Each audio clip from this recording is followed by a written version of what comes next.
నమస్తే. ఇన్నాళ్ళు నన్ను సపోర్ట్ చేస్తూ, ఎంకరేజ్ చేస్తూ మీ ప్రేమని నాకు అందిస్తున్న ప్రతి ఒక్కరికి కృతజ్ఞతలు. అలాగే ఈ వీడియో కూడా ఖచ్చితంగా మీకు ఉపయోగపడుతుంది. లైక్, షేర్ అండ్ సబ్స్క్రైబ్ చేసి మీ సపోర్ట్‌ని నాకు అందించండి. అలాగే ఈ వీడియో పట్ల మీకున్న అభిప్రాయాన్ని కామెంట్ సెక్షన్‌లో కామెంట్ చేసి తెలియజేయండి. ఇప్పుడు వీడియోని చూద్దాం. నమస్తే. Welcome to our channel. నేను పద్మిని. ప్రస్తుతం మనతో పాటు ప్రముఖ ఆధ్యాత్మికవేత్త, వాస్తు జ్యోతిష పండితులు, న్యూమరాలజిస్ట్ శేషగిరిరావు గారు ఉన్నారు. మాట్లాడదాం. నమస్కారం అండి. నమస్తే అండి. బాగున్నారండి? రేపు గురువారం అమావాస్య.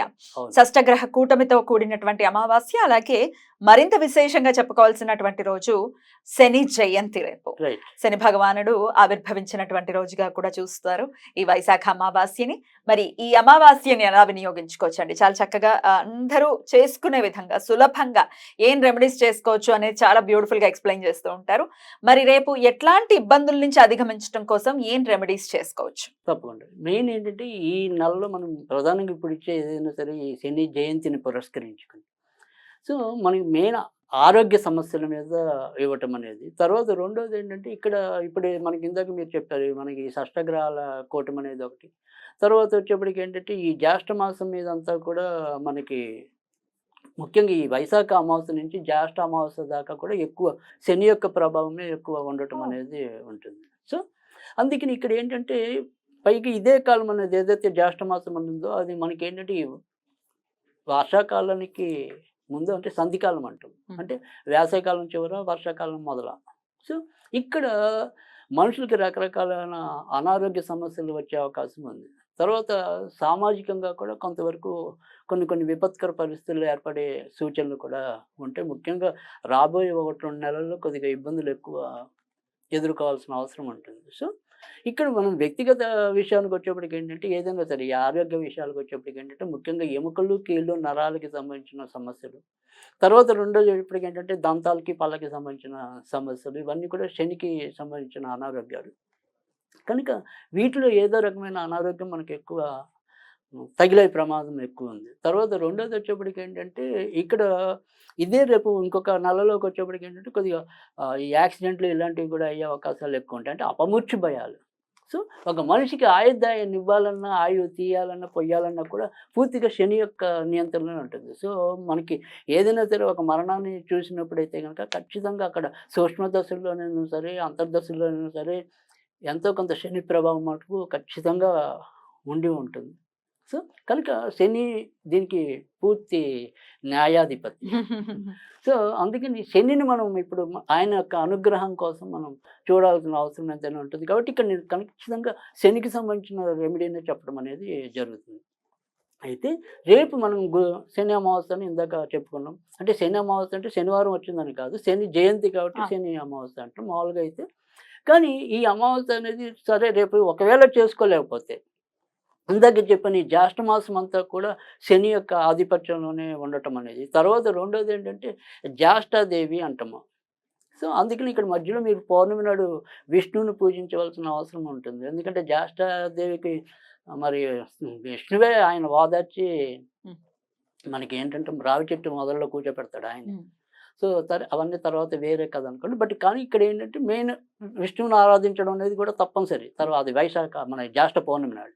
సో ఇక్కడ ఈ జ్యేష్ఠాదేవి అంటే కూడా మనిషిలో ఉండే అన్ని రకాల అసౌకర్యాలకి కానీ, అసుఖాలకి కానీ, కలహాలకి కానీ అన్నిటికీ కూడా ఆవిడే దేవత. సో వీళ్ళిద్దరు అనుగ్రహం పొందాలి అంటే కనుక ఇక్కడ మనం ఏదైనప్పటికీ కూడా ఈ వైశాఖ అమావాస్య నుంచి జ్యేష్ఠ అమావాస్య వరకు ఖచ్చితంగా మనం శనిదేవుణ్ణి పూజించడం అనేది అవసరం. సో ఈ శనిదేవుణ్ణి ఏ విధంగా మనం పూజ చేయాలి. సో రేపు సింపుల్గా రేపు చేసేవాళ్ళు అది వేరే రకంగా చేయాలనుకుంటే మనకి వేరే శనివారాలన్నీ కూడా ఉపయోగపడతాయి. అంటే జ్యేష్ఠ మాసంలో వచ్చేటటువంటి శనివారాలన్నీ ఉపయోగపడతాయి. ఇంకా అనుకోకుండా అదృష్టవశాత్తు మనకి శనివారం అమావాస్య వచ్చిన, శనితో త్రయోదశి వచ్చిన మరింత విశిష్టత వాటికి ఉంటుంది. అది మనందరికీ తెలిసిందే. కానీ కనీసం శనివారాలు నేను చెప్పినవి అంటే ఒక శనివారం మిస్ అయినా ఇంకో శనివారమైనా. సో రేపు వచ్చేప్పటికి మనం శని జయంతి అని చెప్తున్నాం. సో అందుకని రేపు ఏ విధంగా చేయాలంటే రేపు మటుకు మనకి ఖచ్చితంగా వీళ్ళు మధ్యాహ్నం 12 నుంచి 1 గంట మధ్య శనివారాలు చేయాల్సి ఉంటుంది. ఏ విధంగా చేయాలి అంటే కనుక 3 రకాల నూనెలు తీసుకోవాలి. సో ఈ 3 రకాల నూనెలు ఏంటంటే కనుక ఒకటి ఆముదం, రెండోది నువ్వుల నూనె, మూడోది కొబ్బరి నూనె. ఇవి ఇంత తీసుకోవాలనేది ఏం లేదు. ఒకటి ఎక్కువ ఒకటి తక్కువ ఉన్నా కూడా పర్వాలేదు, దాని గురించి మనం ఏమి ఆలోచించక్కర్లేదు. కానీ ఖచ్చితంగా 3 నూనెలు అయితే ఉండాలి. సో ఈ 3 నీళ్ళు కలిపి దీపం వెలిగించాలి. ఈ దీపానికి మనం ఏదైనా సరే నల్ల వస్త్రాన్ని చించి ఒత్తుగా ఉపయోగించవలసి ఉంటుంది. ఉమ్. అయితే ఒక్కటి సరిపోతుందండి అలా వద్దు ఒకటి ఎప్పుడు కూడా మనం పెట్టుకోవద్దు కదా. పెట్టుకోం కదా, ఉమ్. కనుక ఒకటి మించి ఎన్నైనా ఉమ్. పెట్టుకోవచ్చు. సరే, శని న్యూమరాలజికల్ గా సంఖ్య అనుకుంటే 8 పెట్టుకుంటే ఇంకా మంచిదే. 8 సో శని సంఖ్య 8 కాబట్టి సో అది ఆ రకంగా అయినా చేసుకోవచ్చు. తర్వాత రెండోది వచ్చేప్పటికి ఏంటంటే ఇక్కడ ఇది మన ఇంట్లో మనం ఎప్పుడు కూడా శని అనే భగవానుడు అనేవాడు విగ్రహం అనేది కానీ ఇది రేరు, ఎవరు పెట్టుకోం కదా. పెట్టుకోం కదా. సో అందుకని ఆంజనేయ స్వామికి పెట్టుకోవడం అనేది చాలా ఇంట్లో ఇంపార్టెంట్. కూడా పెట్టచ్చు అయితే దీపం.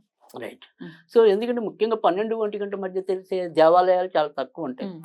ఒకవేళ వాళ్ళకి అలా తెరిచి ఉండేవి కానీ లేదా దేవాలయం మూసిన కొన్ని నవగ్రహాలు విడిగా ఉంటాయి. ఉమ్. సో అక్కడ శని దగ్గర వెలిగించినా కానీ శుభమే. సో అది ఒకవేళ రేపైతే ఇదే టైం అనుకోండి.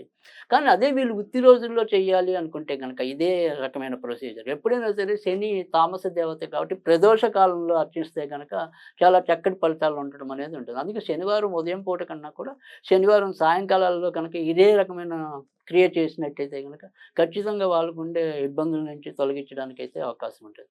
తర్వాత ఇదే జ్యేష్ఠ మాసం అది మనకి వచ్చేదంతా జ్యేష్ఠ మాసం అనుకోండి, అమావాస్య వెళ్ళిపోయి ఇంకొచ్చేది జ్యేష్ఠ అంతే మాసం. కదా.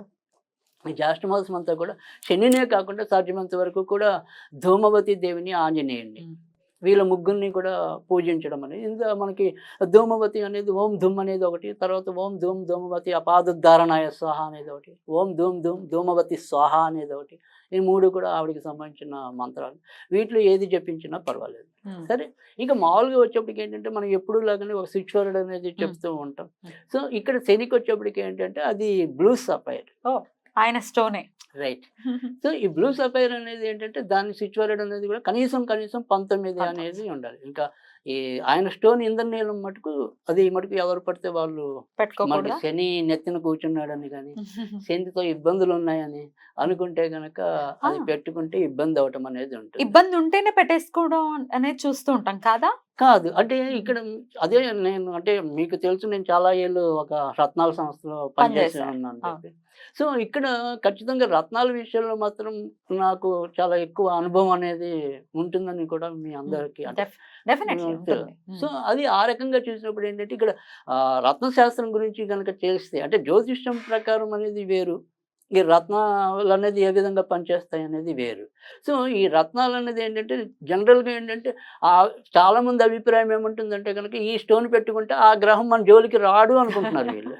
కాదు కాదు, యోగకారకుడు అయినటువంటి గ్రహం నుంచే పెట్టుకోవాలి మనం. రైట్. అలా పెట్టుకున్నప్పుడు మాత్రమే మంచి ఫలితాలు ఉంటాయి. లేదంటే తెలిసి తెలియని అజ్ఞానంతో ముఖ్యంగా నీలం పెట్టుకుంటే కాంతో గేమ్ ఆడినట్టు పెట్టుకోకూడదు. ఎందుకంటే ఈ మీకు పాత రోజుల్లో కనుక ఈ ఇంద్రనీలం అనే రత్నం ఏదైతే ఉంటుందో నీలం అంటే బాటిల్ 4-5 రకాల నీలం అంటే కాకి నీలం అనేది ఇంకా డేంజర్ అనుకోండి. అది నల్లని కొద్దిగా నాప్రాయ మోడల్లో ఉంటుంది. సో అది ఇంకా డేంజర్ ఈ నీలాల్లో. సో ఇవి ఏంటంటే పాత రోజుల్లో కనీసం వాటిని ముట్టుకోకుండా అమ్మేవాళ్ళట. తర్వాత ఇప్పటికైనా కూడా చాలా సంస్థలు మనకి డైరెక్ట్గా ఏమంటాం ఇవ్వరు, ఒక 2-3 రోజులు మన చేతికి కట్టి అది పడిందో లేదో చూసాకే ఇవ్వటం. 2-3 రోజుల్లోనే ఇంపాక్ట్ కనిపిస్తుందా అంటే అది వజ్రం ఒకటి నీలం ఒకటి కొద్దిగా పడితే ఫాస్ట్ ఉంటాయి, మిగతావన్నీ కొద్దిగా స్లో అండ్ స్టడీ రూపంలో ఉంటాయి. కానీ ఈ 2 ఇమీడియట్ గా ఎంతో కొంత తెలిసిపోతుంది వెంటనే దాని యొక్క ఇంపాక్ట్ అనేది మంచిగా చేయడం అనేది. ఇంద్రనీలం జోలికి వెళ్ళొద్దు. కానీ చాలా మంది ఏంటంటే ఇలా అనురాధ నక్షత్రం అనో ఉత్తరాభద్ర నక్షత్రం అనో పుష్యమి నక్షత్రం అనో తెలిసి తెలియకుండా పెట్టేసుకుంటారు. కానీ అది కరెక్ట్ పద్ధతి కాదు. సాధ్యమంత వరకు కూడా రత్నాలు అనేది వ్యక్తిగత జాతకం చూపించి పెట్టుకుంటేనే ఇంకా ఎక్కువ మంచి ఉండటం అనేది ఉంటుంది. జాగ్రత్త అవసరం. రైట్ అండి, అద్భుతంగా వివరించారు. రేపటి రోజున ఎలా వినియోగించుకోవచ్చు అనేది. ఆరోగ్యం అందరికీ అవసరం. ఆరోగ్యం లేకుండా ఎన్ని ప్రమాదాలు కూడా చెప్పిరావు కాబట్టి ప్రమాదాల బారిన కూడా పడకుండా ఉండాలి అనేది కూడా చాలా ఇంపార్టెంట్. కొన్ని మనం ఈ ప్రమాదకరమైన సంఘటనలు జరిగినప్పుడు మనసు దేవిస్తూ ఉంటుంది. సో ఈ అపమృత్యు అనేది కూడా రోగం కన్నా ఇంకా బాధాకరం. చక్కగా వివరించారు. కృతజ్ఞతలండి. నమస్తే.